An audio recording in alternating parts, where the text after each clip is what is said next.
commencé avec à Ottawa, là où nous sommes, c'est tout à fait normal. Vous pouvez me comprendre que c'était normal qu'on commence là où nous sommes. Nous avons même d'ailleurs proposé des stages pour des étudiants qui devaient aller au pays, mais à la condition que les parents autorisent.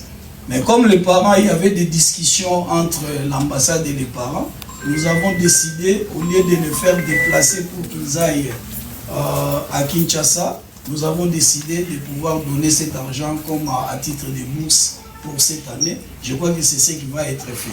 Donc, l'ambassade a toujours été aux côtés de la communauté. Peut-être certains d'entre vous l'ignorent. Je comprends pourquoi il y a eu ce genre de messages dans les réseaux sociaux. Et comprenez aussi que nous n'avons été saisis que le dimanche. C'est ce que nous avons aussi regretté. Pourquoi cette affaire a commencé depuis le lundi? Parce que l'ambassade n'est pas Dieu. L'ambassade, ce n'est pas de la magie. Si on ne nous informe pas, nous ne pouvons pas le savoir.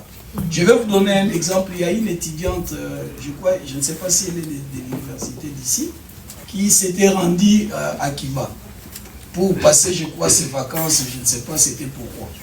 Mais lorsqu'elle voulait rentrer, on l'avait empêché de rentrer au Canada. Heureusement, nous avons été saisis. Renseignez-vous auprès de cette étudiante. C'est l'ambassade qui avait mené des démarches. Elle a passé peut-être 5 jours à l'aéroport. Et c'est l'ambassade qui avait mené des démarches pour que l'étudiant puisse être autorisé de revenir au Canada. Et aujourd'hui, elle est là. Je l'ai même vu en train de commenter par rapport à la situation que nous avons maintenant. Donc, s'il y a une situation, nous devons être informés. Si nous ne sommes pas informés, nous ne saurons pas agir. Donc, si je suis venu, ce n'est pas pour faire beaucoup de discours, parce que comprenez que c'est dans tous les pays qu'on appelle et la pression vient de partout. Moi, je suis venu pour vous dire que nous sommes avec vous dans cette douleur. Cette situation, ce n'est pas une situation qui a été voulue ni par l'université, ni par n'importe quelle autorité. C'est une situation qui est arrivée. Donc, nous qui sommes restés, nous nous solidarisons avec la famille, nous allons plairer notre sœur, notre enfant, notre fille, mais nous devons continuer la vie. Nous devons éviter de nous décourager et éviter d'avoir la peur. Parce que j'ai échangé avec le recteur, il m'a rassuré de toutes les dispositions que l'université est en train de mettre en place pour évidemment aider à ce que vous soyez dans de bonnes conditions. Pour le reste, j'ai parlé avec votre président, je lui ai dit que par rapport à cette situation, l'ambassade va vous accompagner. Si vous avez besoin de quoi que ce soit, l'ambassade va devoir le faire. Avec la famille, nous sommes en train de travailler pour que la mère de l'enfant puisse venir de manière à pouvoir ramener le corps de la fille à Kinshasa. Donc voilà ce que je pouvais vous dire, mais je suis à votre disposition si vous avez des éventuelles questions. Je vous ai prévenu que j'ai écouté tous les messages que vous avez envoyés dans les réseaux sociaux. Même bon, enfin, je peux dire qu'il y a eu beaucoup de langages qui ont été déplacés. Moi, je comprends cela. Mais vous devez savoir aussi que nous avons notre manière de travailler en tant que diplomatie. Donc, s'il y a une situation, on n'agit pas comme ça, comme tout le monde. Nous agissons par devoir. Parce que moi-même, pour solliciter un rendez-vous avec un ministre, je dois passer par les affaires mondiales. Je dois d'abord écrire là-bas, et là-bas, ils doivent m'autoriser. Vous voyez, même pour qu'on entre en contact avec la police, nous avons d'abord écrit au ministère des Relations extérieures du Québec. C'est le ministère qui a écrit à la police et la police a permis à l'ambassade de marcher et de suivre les enquêtes. Donc nous n'agissons pas de n'importe quelle manière, donc nous devons agir conformément à la Convention de Vienne sur les relations diplomatiques. Donc vous devez comprendre cela. Donc nous sommes venus pour vous encourager, pour vous dire que il ne faut pas rejeter l'ambassade, ne rejetez pas aussi non plus votre pays, comme je l'entends dire par beaucoup de personnes. Vous le dites peut-être parce que vous n'avez jamais approché l'ambassade. Vous savez que la distance peut pousser les gens à se faire beaucoup d'illusions et puis à se rejeter des responsabilités.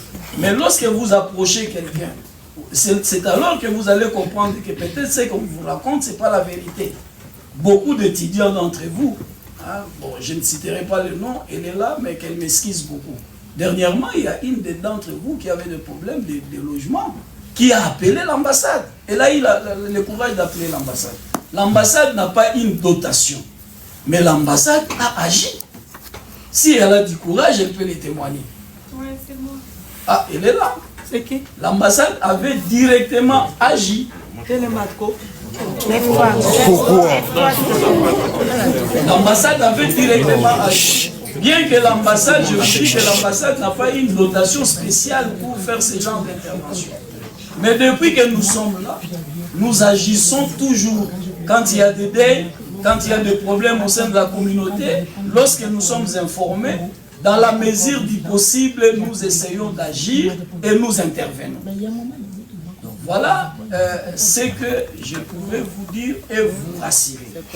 Donc nous sommes venus, j'ai demandé aux autorités que cette affaire ne peut pas se terminer de cette manière. J'ai demandé l'autopsie pour que nous sachions quelles sont les véritables circonstances de cette disparition. Est-ce que notre fille avait été étranglée et jetée dans l'eau ou notre fille s'était noyée dans l'eau? Et pour avoir ces éléments-là, nous avons exigé qu'on puisse procéder à l'autopsie. On ne doit pas nous dire que non, les enquêtes sont terminées. Non, non, ça ne doit pas se passer de cette manière-là. Je l'ai dit, j'ai fait comprendre ça aux affaires mondiales. Je l'ai fait comprendre, j'ai échangé avec le recteur sur ça. Le recteur est totalement d'accord parce que nous voulons avoir vraiment les cœurs nets pour qu'on sache effectivement notre enfant est décédé de quoi. Donc voilà, mes chers amis, ce que je peux vous dire, mais je suis à votre disposition. Si vous avez des éventuelles questions à poser, je pourrais vous répondre. Je pense que notre représentant ici au Canada, en tant qu'une mère congolaise, mais on ne sait même pas votre nom. Aïe. Ça, c'est la première des choses.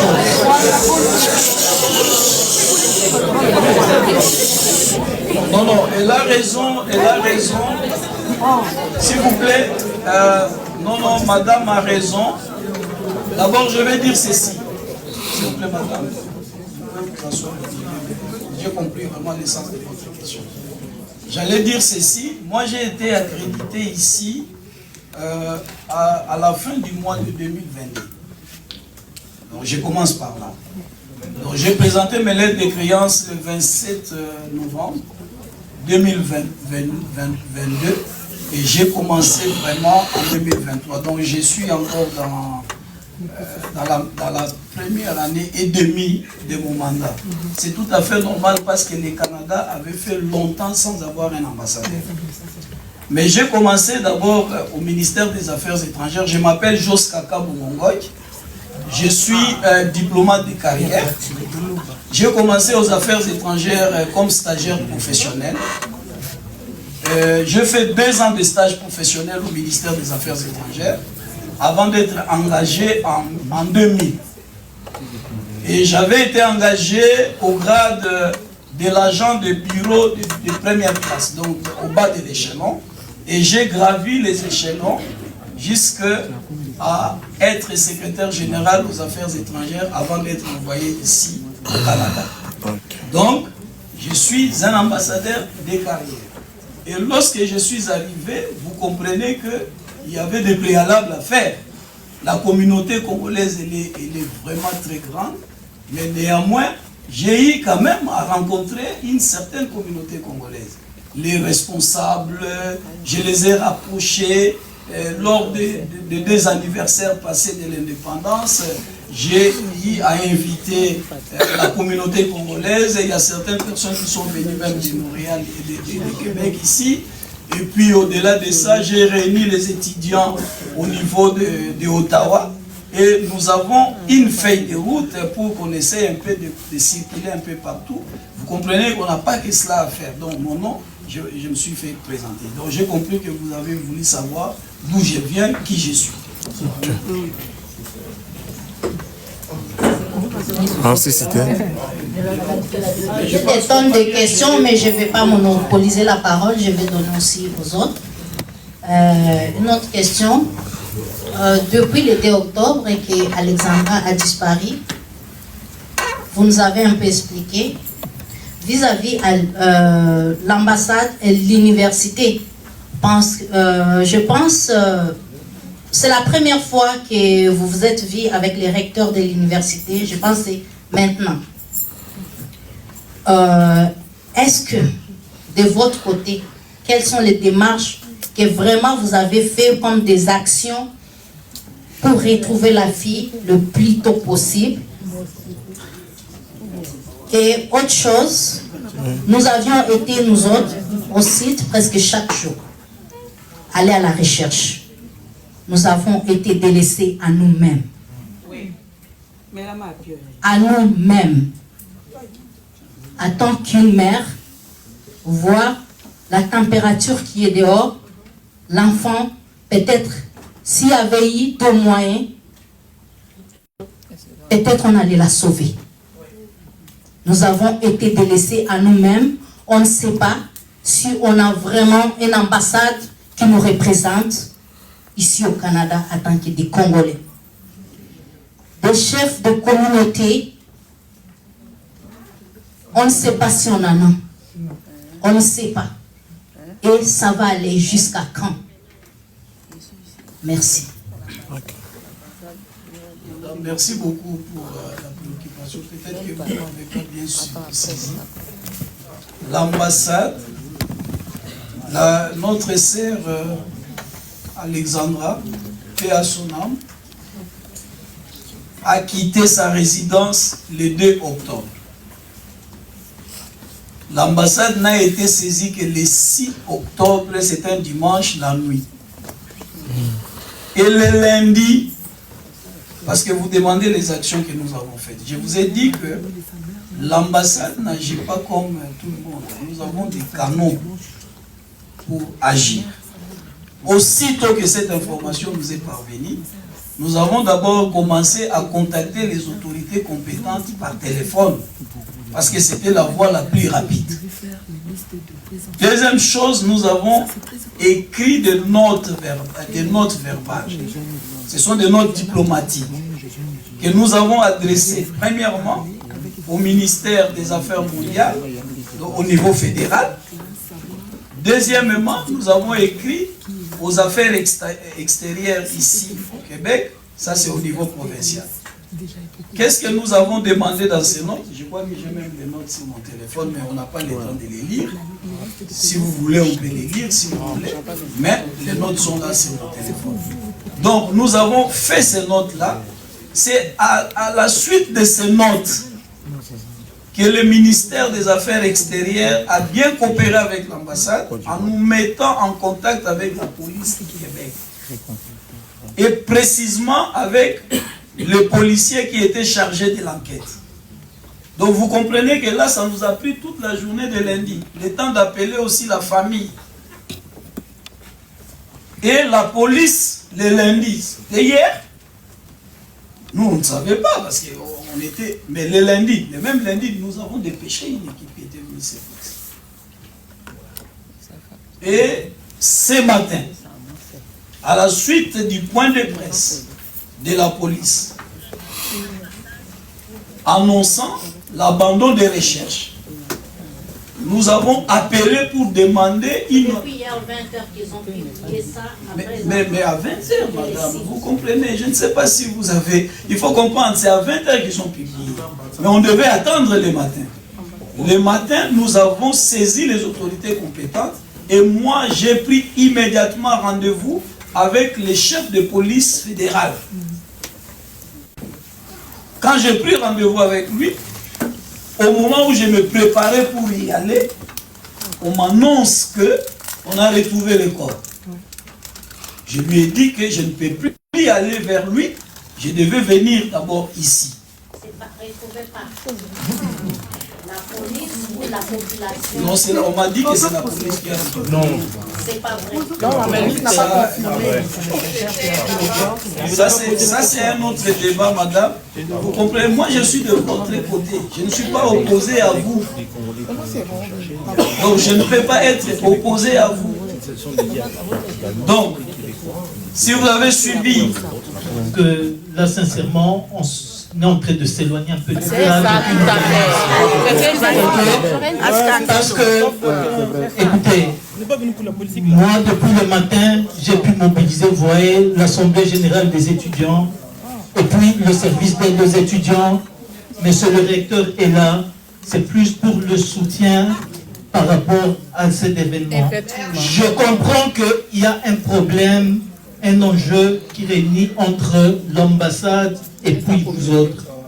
Ça, sincèrement, vous devez prendre un compromis pour faire une rencontre en dehors de ce cadre. Parce que, il faut tapoter les lèvres, ça s'énerve. Il y a des gens qui ont fait des sacrifices, qui sont venus de très loin. Très loin. Ok. Alors, si vous avez des choses à vous reprocher entre votre ambassade et puis vous, je pense qu'il faut prendre rendez-vous. Déjà, comme M. l'ambassadeur l'a dit, commencez par vous inscrire à l'ambassade. Et puis, on va peut-être, je ne sais pas comment vous allez régler ça. Mais ici, on va parler juste de l'événement qui se produit là maintenant. Oui. S'il vous plaît, parce qu'on n'a plus assez de temps. Regardez, depuis le matin, j'ai mobilisé les gens. Donc, s'il vous plaît, déjà moi-même, j'ai un cours à donner à 6 heures. S'il vous plaît. Merci beaucoup. On prend deux questions. Excusez-moi, et puis ici. Vous allez prendre. Elle a levé sa main. Excusez-moi, ça également. Non, là c'est bon, là je vous vois. Déjà, bonjour, monsieur l'ambassadeur. Déjà, moi je suis surpris de vous voir en costume. Dans ces cas extrêmes. Ça va être que vous allez prendre le temps de vous lever les cheveux pour venir ici, monsieur l'ambassadeur. Ce n'est pas hygiène pour vous. Je vais avoir ma question, s'il vous plaît. Excusez-moi de vous dire ça, mais ça me tenait à cœur de vous le dire. Est-ce que vous avez vu le corps d'Alexandra et dans quel état vous l'avez trouvé? On ne demande pas de nous dire dans quelle situation. Donc, dites-nous, vous avez vu le corps d'Alexandra et à quel état? Et vous, le gouvernement congolais, qu'est-ce que vous allez entreprendre comme suite après ici? Parce que votre campagne d'ambassade, site internet, on a le bol, s'il vous plaît. On va prendre la parole, s'il vous plaît.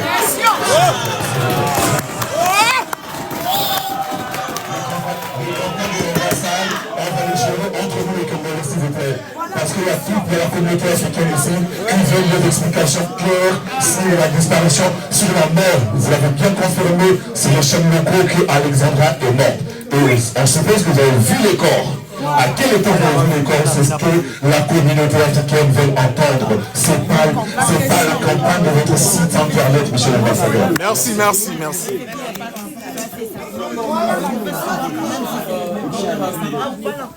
Effectivement, nous ne sommes pas venus pour faire une campagne. C'est parce qu'une question avait été posée. J'étais quand même obligé de répondre à cette question. Donc, moi, j'étais venu ici pour l'événement. Tu as parlé de l'habillement. Écoutez.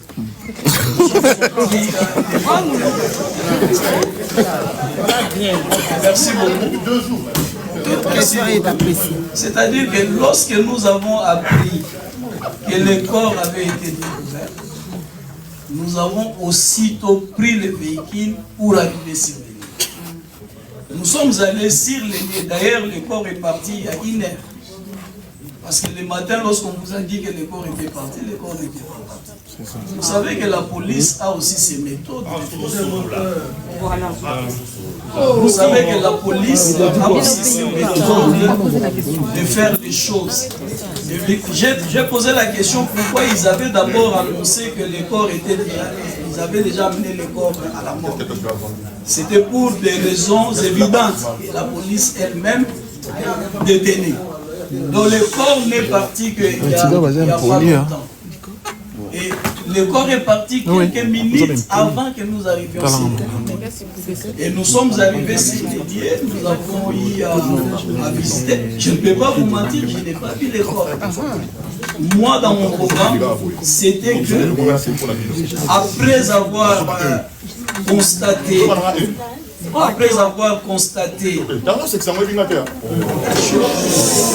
vous plaît, cher frère, s'il vous plaît.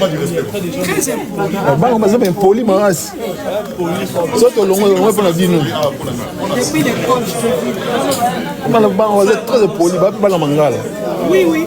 S'il vous plaît, calmez-vous, s'il vous plaît. C'est ça.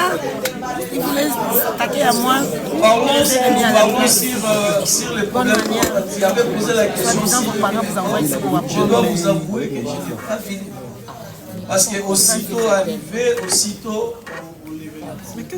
Donc moi j'avais prévu qu'après là-bas, je puisse me rendre à la mort. Parce que je vous ai dit que je suis en train d'insister sur l'autopsie. Mais lorsqu'on m'a informé que vous étiez là, je ne pouvais pas aussi par respect, je me suis dit, bon d'abord, au lieu d'aller à la morgue, nous devons d'abord passer par là où il y a des compatriotes. Comme ça, nous allons parler et puis après, nous allons continuer là où nous sommes. Donc le gouvernement congolais, qu'est-ce qu'il y a? Le gouvernement congolais a fait? Non, le gouvernement congolais a pris des dispositions. D'abord, nous sommes en train de travailler avec la famille de la défunte. Parce que la famille a manifesté la volonté de venir pour récupérer, pour rapatrier les corps. Nous sommes en train de travailler et là, les démarches sont en cours et les démarches vont rentrer. Parce que nous sommes en train d'aider pour que les visas soient accordés rapidement. Les restes, je ne peux pas dire ici, mais le 29, on va vous informer peut-être par voie des ondes qu'il y a des dispositions que le gouvernement a prises par rapport à cette situation. Bon, par rapport à l'ambassade, par rapport à la situation, j'ai parlé avec le président des étudiants. Je lui ai dit que c'est lui qu'on m'a présenté comme le président. J'ai parlé avec lui en lui demandant de ne pas hésiter par rapport à la situation de deuil, de ne pas hésiter de nous informer de toute situation qui pourra se poser. Donc là, il n'y a pas de problème quant à ça. Voilà si bien compris. Alors, en tout cas, je suis vraiment désolé parce que le temps qui passe et je pense que ce qu'il y a de mieux à faire, c'est que entre la communauté congolaise et l'ambassade, prenez un rendez-vous pour discuter. Moi, si j'ai réuni les étudiants aujourd'hui, c'est pour demander un soutien psychosocial. Je me suis arrangé avec le président des étudiants ici et avec la responsable des services d'aide aux étudiants. Demain, si vous avez besoin de soutien psychosocial, l'université est là. Alors, je m'excuse vraiment. Je pense que les responsables de l'ambassade sont là. Prenez un rendez-vous, prenez un compromis et un cadre où vous allez parler de tous les enjeux qui lient au fait la vie des Congolais ici au Canada. Je suis vraiment désolé de pouvoir arrêter ça parce qu'on a le recteur qui nous accompagne, on a tout l'équipe. Et en plus, c'était des vraies questions qui concernaient la victime. Dernière question. Elle n'a rien dit. Les cours, ça va passer ici. On ne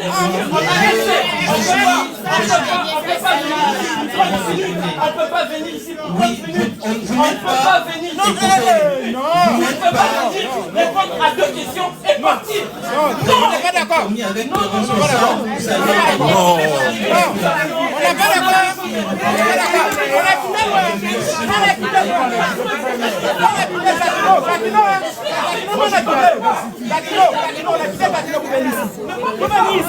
On vient de loin là.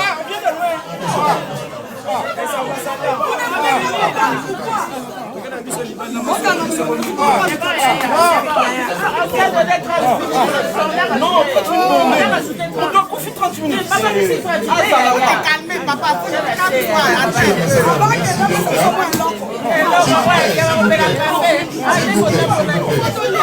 S'il vous plaît. C'est bon.